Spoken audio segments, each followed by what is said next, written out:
Hey guys, it's Jen from Don't Forget to Rock, and I'm here with Helms Alee. Hey guys. Hello. Happy Halloween. Well, it's technically past Halloween, but it was your Halloween show. Halloween week.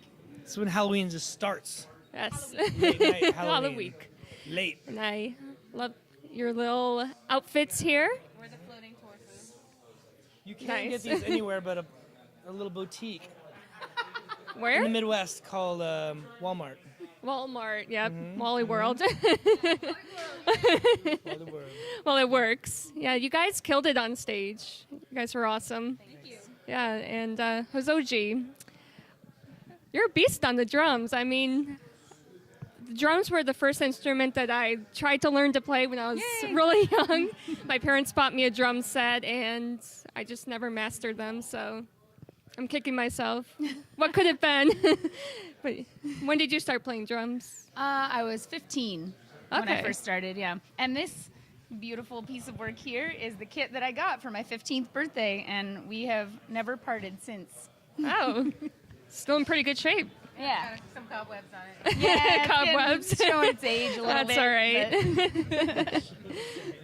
Age gracefully, right? but- yeah, So your latest album, Stillicide, came out last year. it's true. Yes, and I really love it. I like that it's heavy, but it also has that melodic side to it. So I'm kind of curious, what is your creative process? You know, how do you guys go about arranging your songs? Oh, it's a mess. It's a mess. We just kind of get in a room together and kind of fumble through whatever ideas come forth, and everybody contributes and ends up being a mishmash. It's very disorganized but very creative, and it's fun and Yeah. productive. I also love the And meaningful. song titles, Love like it, love it. Galloping Mindfuck. Very. I love that one. I like how the vocals kind of switch back and forth. Yeah. That's a Tom Robbins reference. Okay. We can't take credit for that title. Okay. That's a shout out to Tom Robbins. Good shout out. So you guys are from Seattle. Did you guys all grow up there? I grew up in Tacoma, Washington. San Bernardino, California. Okay. Tacoma also. Okay. I've never been to Seattle or Washington, but I know a lot of famous bands came out of there. Alice in Chains, Soundgarden, Pearl Jam, among. Has that culture kind of changed, or? Yeah, it's still there, but it has changed. I mean, like everything, nothing stays the same over time. Right. But there's still elements of it there. I think a lot of It's a resurgence. It's a resurgence of that kind of thing. You know, there's like that was sort of happening, and then there was, of course, like a pushback where that was quiet for a while, and then there's kind of like this like second wave of kind of grungy bands like the Sandwriter, and you know.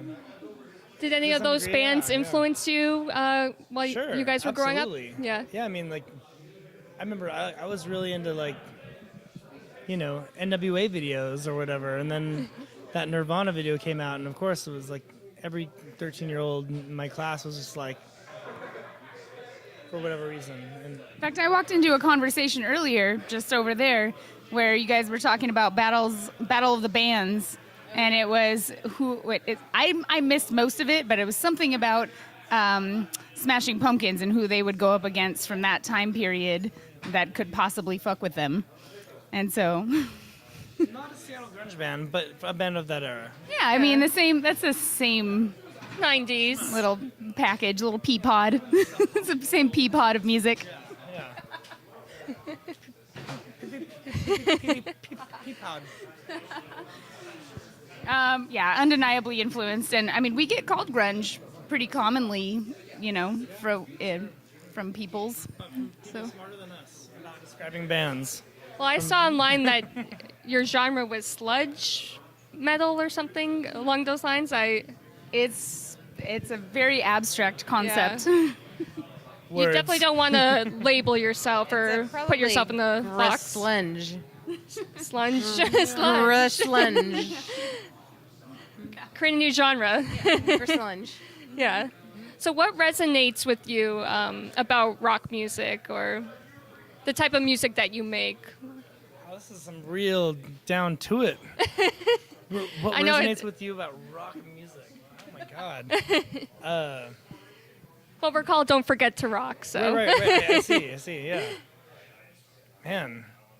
I know it's a tough question to You know, answer. just talking to a good friend of ours in New York who always takes care of us when we come into town, and he and I were kind of commiserating about how there's so much good music that's not guitar, drums, bass, rock music that's so interesting on record, but in a live environment, there's nothing comparable to people up there sweating it out. Mm-hmm. Was that me? Was that me, your good buddy? Because we had that conversation about. No! Then I had that with you or someone else. I'm sure we've had that conversation too. Justin, we were talking about that as we were leaving. Right. And I feel like Willy Wonka, when the guy's interviewing Veruca Salt. My co-host. But yeah, we were just talking about how it's like there's something about people on stage playing physical instruments that's in a live experience specifically that's just undeniably exciting. As much as you might get interested in some other, electronic music or whatever it is, something that's a little more experimental. It's like it kind of always comes back to that as being an exciting thing. I don't know why. The I question agree. is why, I don't know, but if the question is it? Yes. I feel like there's some primal element to it. There's just an animal connection what you're talking about, like watching people play It gets live your adrenaline instruments. going. Yeah. Yeah, I mean, for me anyhow, and I assume all three of us, it hits a spot and gets the heart fluttering on a non-verbal level. You can't really, you can't describe it because it's in some real deep part of the brain, the reptile brain, that you can't really access and describe with words. But You don't get to understand. And when you guys record an album and then take it on tour, do you guys have to kind of rearrange how you play it? I know some bands, they don't go into the studio thinking, okay, when we perform this live, we have to record it that way. It's occasionally a conversation. Like that will be really difficult to do live. As cool as that sounds in the recording scenario. But We have a handful of songs that we just don't play live because it doesn't translate live. Right. And so, or there's instrumentation yeah. that we can't do. Yeah. we typically do record to tape, which means recording more or less live, which means what we do on the record has to be something that we could do. So we sidestep some of that, but I mean, all of our songs that we write for a record, we have played in the practice space. I mean, we wrote them and we play them and then we recorded them. But there's just ones translate better live. Some translate better live than others. And so they kind of filter themselves out. Sometimes it's surprising which ones do not translate live. The ones that you think are like the gem that is just so powerful and like easy to play, and then you play it live and you're like, dun dun dun. And we just can't do it. not as cool, not as cool live. It was supposed to be a hit. Now it's a Burger King commercial. Well, I know you guys are kind of in the middle of your tour right now. How are things going? And are you guys looking forward to anything coming ahead on the tour? We get to play a really weird show opening for Ministry in Texas. That'll be interesting. And I don't know. There's a handful of fun spots to play shows in coming up. I'm excited for the rest of tour. I mean, it's just this. We did this chunk with Boris, and that was extremely rewarding. Those people are wonderful to travel with and amazing to watch every night, and just it's a huge honor and pleasure to tour with those people. But on the premise of going on that tour, it made us book an entire U.S. tour, and most of that were on our own, and that's an exciting adventure in itself because we don't do a ton of that. And so we're, just kind of feeling it out every night. When you're under the wing of a band like Boris, you kind of have some idea what to expect every night. And for a band like us, when we're on our own, you kind of don't know what to expect every night. And so that's exciting. Especially on a Tuesday night. Tuesday night, yep. Yeah. Never know what you're going to get. Well, luckily it was Halloween, so got a little extra. Is it Tuesday? Did you see the dancing dinosaur? Yes. Oh, yeah. I got a picture with him. I did too. You must have had a motor in that thing because it was inflated. Yeah. Yeah. Or he was farting a bunch. It's farty, yeah.